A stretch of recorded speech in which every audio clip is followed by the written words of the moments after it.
It will change your life. I talk to people all the time about success. It doesn't matter what type of business you're in or what you do in your professional capacity.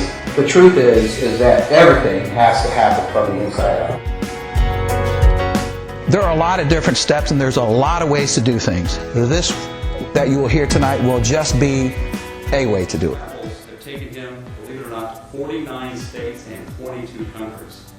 Imagine the cultural diversity that he brings to this platform. So, ladies and gentlemen, welcome, Kevin. You know, I was listening to Mike earlier when he was talking about his teenagers and how we get dumber. And, you know, not only do we get dumber as the children get older, but we're actually doing a show at our church.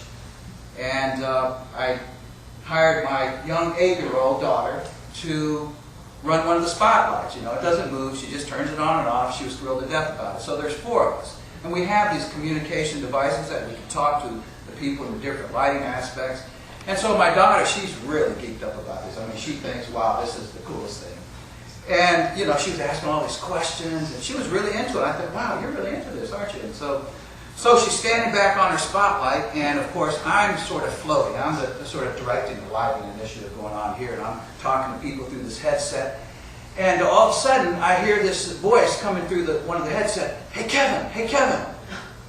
That sounds like my daughter. Kevin!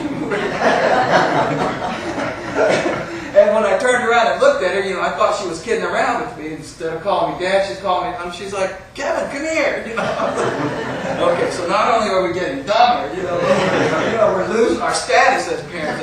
You want solid, strong customer service from one of your individuals, then you need a solid person, don't you? I mean, that's the truth. If you want people that greet people well and are happy to see them and really care about the customers, then you got to have people who inherently have that, or it's been to see. There are many examples. I heard Elizabeth talk about Southwest.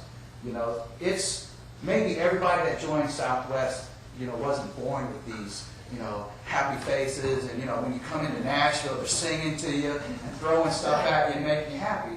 But I think Southwest has developed and nurtured a culture that suggests that, you see? And so they're transforming people about how Starbucks got started, and they weren't after trying to sell you great coffee. I mean, that really wasn't their idea. Did you know that? Do you know what they were actually trying to sell you? They were trying to sell you the experience of gathering together with people. And and in fact, the interviewer on NPR said, well, what are you gonna do, you know, now? And he says, well, you know, I mean, is there a life after Starbucks? He goes, no, I'll probably do this the rest of my life. He said, I love what I'm doing. He said, I'm able to lead with my heart. That's different, isn't it? And it might describe a little bit why Starbucks is so successful, because they are working from the inside out, and that's where I'm going to come. I think happiness is an inside job, and so when I saw that, I think, you know, if I'm going to change and grow my happiness and my success and my vision of what I can do, then I have to get inside and unlock some stuff that maybe I haven't used. Yes. Well, I think if we don't like where we are, that opportunity to be different is an act of our will. That's right. That's right. You know, it's interesting that we went 1, 2, 3. You just really stair-step the whole concept here. And all of them are correct. And whatever your perspective is, talk about perspective, that is correct. The point that I want to make about this is that when we talk about personal mastery, personal power, when you want to put yourself and your business in a position to really succeed, you have to realize that, one, you got to change. You know, the truth is that whether you were invited here, forced to be here, or whatever the case might be, you know, in any sort of educational setting, you're being asked to change, Nancy. You really, if you want to improve, if you want to grow your business, you've got to go out here and change. You do, don't you? Absolutely. You got to change. And so the point that's being made here, from my perspective, is that the gates of change are locked on the inside, meaning there's only one person. When we don't.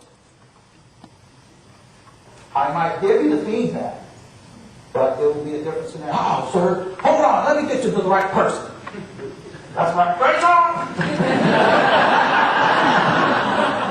Would you hasten to try to figure out what that word was. What do you think, Kristen? Oh. Never have I ever had anybody guess that. I'm shocked. I was like, God, she's bipolar too, you know? Poor. And I can tell you with a great degree of sincerity and confidence that when we left, Rachel was probably the most well-liked person in the UBC. She was one of the people that you always saw. Been amazed to watch her. The whole shift in her thinking. Now it was all about the art and the gift that she was giving all of us as we watched, and giving the atonement. Hundreds of people bringing in lots of money, and Cricket is supporting them. Katie is a linchpin making a difference in people's lives.